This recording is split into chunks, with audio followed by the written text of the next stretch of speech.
bahwa nomor siapa itu tahu. Yang saya tanyakan itu dasar hukumnya. Tradisi kebiasaan. Ya. Tradisi. Makanya.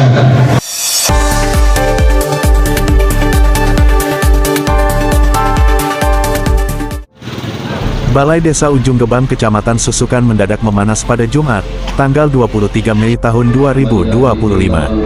Warga yang tergabung dalam perwakilan masyarakat Desa Ujung Gebang menggelar audensi yang berujung pada hujan kritik tajam terhadap pemerintah desa. Acara dibuka oleh Kasih Tantrip Kecamatan Susukan, Sukawi, dan turut dihadiri jajaran Muspika. Kuhu Tariman dalam sambutannya menyampaikan harapan agar audensi ini menjadi sarana perbaikan. Namun yang terjadi, justru suara publik menyembur deras, menyentil berbagai persoalan yang dianggap karut-marut dalam penyelenggaraan pemerintahan desa.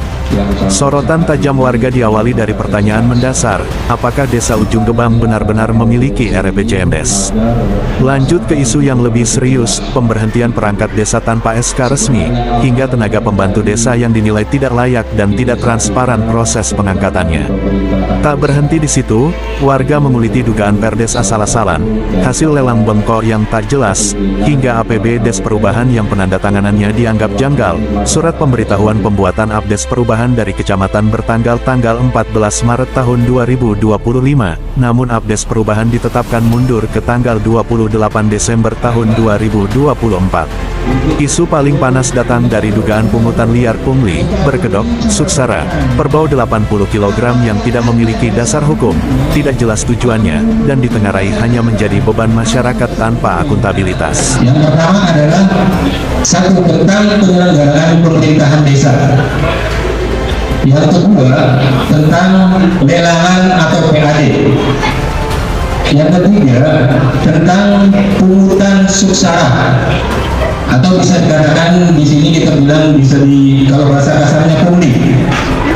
Yang keempat adalah tentang penggunaan APBDes tahun 2024. Jadi untuk mempersingkat waktu, kita akan bahas dulu yang topik pertama dulu. Apakah pengunduran diri saya itu diterima atau tidak? Itu yang menjadi pertanyaan saya yang pertama. Yang pertama RPJMDes, yang kedua adalah SK tentang perhentian saya. Yang ketiga adalah tentang perangkat desa. Menurut SLKK yang terbaru, itu Pak Sukawi tidak ada yang namanya sekap. Yang namanya sekap itu dijadikan sebagai tenaga pendukung. Dan saya, sepengetahuan saya, sepemikiran, lalu sekarang muncul APBDes Perubahan di tanggal 28 Desember. Hebat betul. Ayolah kita pakai logika, jangan untuk kita ini cuma bertanya, apakah ada dasar hukumnya? Pak mengurutin masyarakat lah, ada dasar hukumnya. Karena tidak dijelaskan juga masyarakat tahu bahwa nomor siapa itu tahu. Yang saya tanyakan itu dasar hukumnya. Tradisi kebiasaan. Ya. Tradisi. Makanya. Pas sekali kita sana dulu, pas sekali baru sana.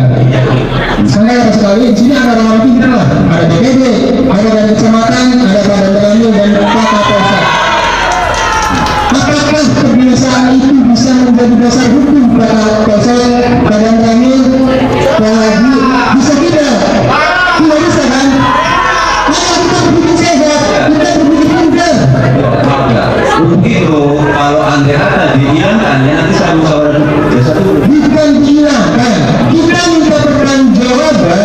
Yang kemarin kami punya itu uangnya kemana? Enak banget, udah dipunya tinggal udah selesai. Kita minta pertanggungjawaban. iya. Ini yang mengut kan dua orang. Yang pertama yang mengut itu Pak Kusanto, terus yang kedua Pak Ridwan. Sekarang nggak ada. Pak Kusanto sama Pak Iwan itu bahwa itu diminta oleh saya akan diminta oleh Pak Dulu. Dari tanggapan, Kuhu Tariman justru memberi jawaban datar. Ia akan memperbaiki dan menanyakan soal suksara ke Raksa.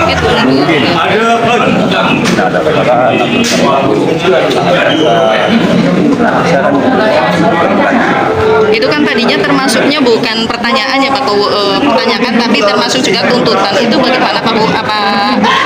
Apa akan memenuhi tuntutan mereka atau bagaimana, atau dengan cara apa Pak Kuo akan menyelesaikan? Contoh, nanti kan secara berapa biasanya. Iya.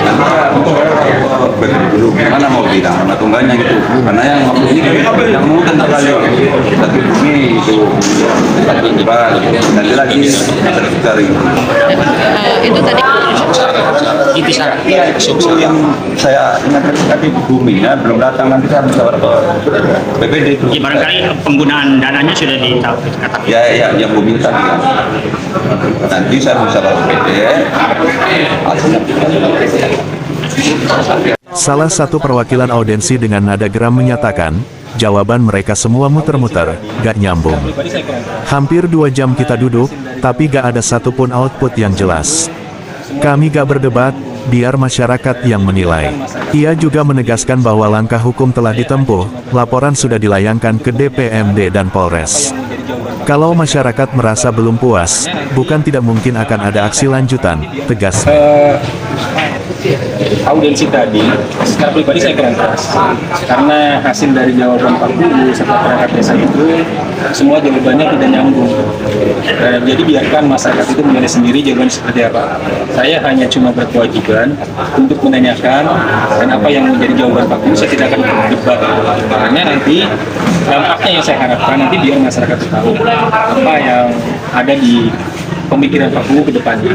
Intinya sih selama ini yang tadi hampir 2 jam lebih ya, itu tidak ada hasil sama sekali, tidak ada output sama sekali, karena memang jawaban-jawabannya semuanya tidak sesuai dengan harapan kami. Ini sampai kan kurang puas Pak. Nah, ke depannya bagaimana Pak? Kedepannya mungkin kita tergantung nanti bagaimana kita musyawarah lagi dengan masyarakat. Kalau toh masyarakat itu merasa tidak puas, kemungkinan nanti kita bikin sebuah kegiatan lagi atau acara lagi yang lebih besar. Untuk sementara kita juga sudah melakukan tindakan ke BPN, sudah ke inspektorat, sudah ke Polres, jadi semuanya kita tempuh karena bagaimanapun juga ini diberikan. Ya kalau menurut saya pribadi, secara pribadi nih karena saya tidak tahu, yang namanya setiap pungutan itu harus ada dasar hukumnya. Yang pertama, yang kedua juga harus jelas penggunaannya itu buat apa. Yang ketiga juga harus ada pertanggungjawabannya. Berapa bau sih semua ya luas sawah di Desa Ujung Gebang ini? Itu luasnya sekitar 530 hektar. Per petani dipungut berapa ya? Kalau dikonversikan ke bau itu sekitar 750 bau. Nah dipungutnya itu menurut nggak tahu aturan dari mana itu sekitar 80 kg per bau. Per bau Pak. Tapi kita pelaksanaannya nggak tahu. Karena apa? Karena tadi tidak ada dapatnya berapa, buatan nggak tahu. Jadi setahun sebenarnya itu 1 kali, tapi kadang-kadang dipanen ketiga atau panen gadu itu dipungut lagi. Aksi ini menjadi gambaran nyata dinamika demokrasi di tingkat desa, di mana masyarakat aktif mengawasi jalannya pemerintahan. Diskusi disebut masih berpotensi berlanjut jika masyarakat belum merasa puas dengan penjelasan pihak desa. Terima kasih telah menonton Warta Jaya Vision, sumber informasi terkini dan terpercaya. Jangan lupa untuk like, subscribe, dan nyalakan lonceng notifikasi agar tidak ketinggalan berita terbaru dari kami. Kami senang dapat berbagi informasi dengan Anda, dan sampai jumpa di video berikutnya di Warta Jaya Vision.